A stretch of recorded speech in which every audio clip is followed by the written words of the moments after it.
But let's talk about fish oil for a moment. And then I want to transition to some gut issues. I mean, this is going to stir some people up, man.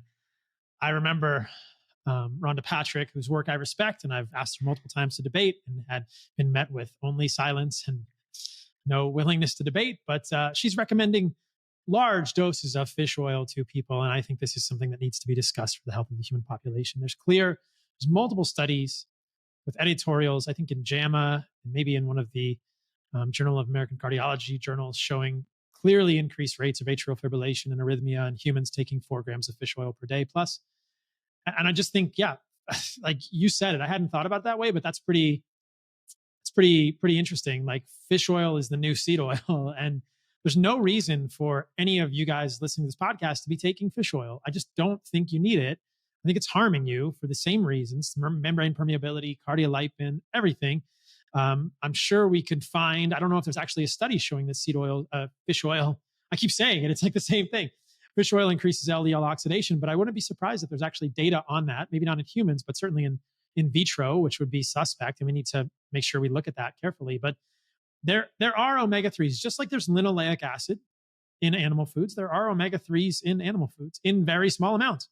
And I think that's the amount that you need as a human. And you don't need more than that. You don't need to be essentially, I mean, fish oil is the equivalent of fish seed oils. They're taking fish, they're concentrating it into seed oils, they're concentrating it into fish oil, they're refining it, often they're bleaching it, they are deodorizing it. I mean, like you said, if you look at these oils, the processing of a fish oil is maybe not quite as bad as a seed oil, but it's pretty similar. And a lot of these oils, these fish oils, will give you fish burps, which is clear sign of rancidity. I remember when I worked in cardiology, there were pharmaceutical grade fish oils, and one of the selling points was, hey, you can bite this capsule; it doesn't taste like rancid fish. And I'm sure that's because they just bleached it or deodorized it. And a pharmaceutical grade, maybe they have less peroxidized lipids, but certainly when you digest it, you're going to create oxidized lipids. So I think fish oil is overconsumed, but fish oil is also a PUFA. What's going on here? Yeah, I agree that it's overconsumed. So if we're going to compare omega-3s to omega-6s, there's a couple of key differences.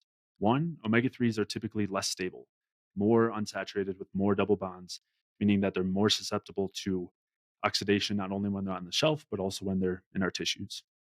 So that's one difference. The other is they produce different eicosanoids, which is the main reason why people have a different view of omega-3s from omega-6s, where the omega-6s are considered to have inflammatory eicosanoids, whereas the omega-3s are considered not to be inflammatory or to be anti-inflammatory. We can come back to that. However, on the basis that the worst part of the omega-6s is the permeability and susceptibility to peroxidation, both, again, on the shelf, in our digestive systems, in our blood, and in our tissues, the omega-3s are that and worse because they are more susceptible to peroxidation.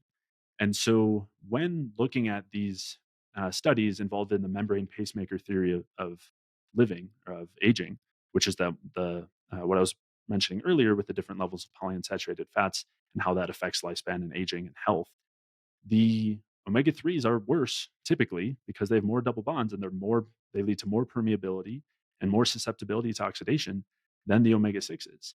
And if we just take fish oil, we see it very clearly there. Most fish oil is already oxidized on the shelf in levels beyond what's supposed to be regulatory standards. When we consume it, there are studies showing that just the digestive system alone will increase peroxidation substantially. And then we can look at studies looking at pharmaceutical grade fish oil in the triglyceride form. We can look at it in cod liver oil.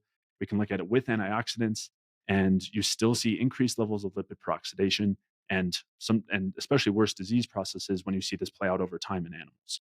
You see the lipid peroxidation in humans, and when you look at this in animals and you look at animals that are given higher levels of omega-3s, it shortens their lifespan and it increases lipid peroxidation and it interferes with mitochondrial respiration.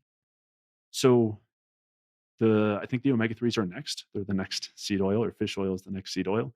And I think if we're concerned about all those things with omega-6s, we should be that much more concerned with the omega-3s. And that means not only fish oil supplements, but also fatty fish like salmon. There are a couple of varieties that are a bit leaner and aren't going to have quite as much of the omega-3s, but in general, if we're going to eat seafood, I would lean toward much leaner seafood that's going to be very low in omega 3s.